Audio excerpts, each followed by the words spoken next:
Before Ninja Gaiden, before Tecmo Bowl, before boobies. There was Bombjack. Bombjack, the little mascot-looking superhero midget thing who could jump really high and use this god-given ability to collect bombs before they explode or something. You know, Bombjack? No?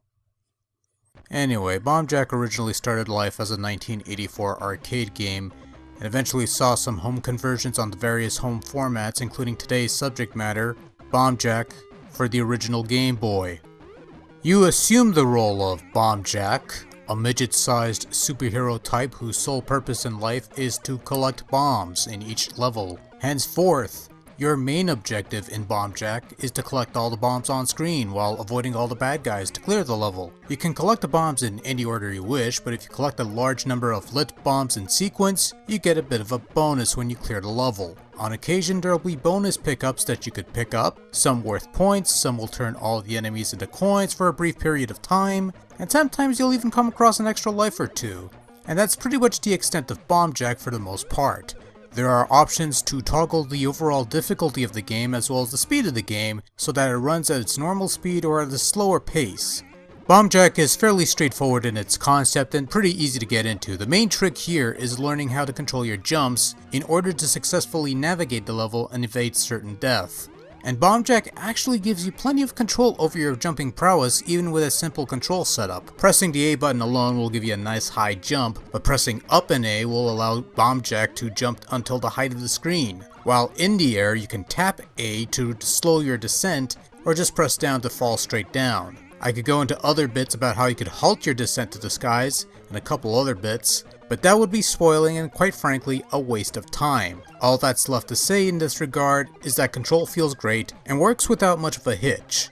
And because of this fine control, Bombjack's actually a really fun game to play. You have a good dozen unique levels worth before the whole thing cycles over again with some harder bits, but otherwise goes by fairly quickly once you get the hang of the jumping.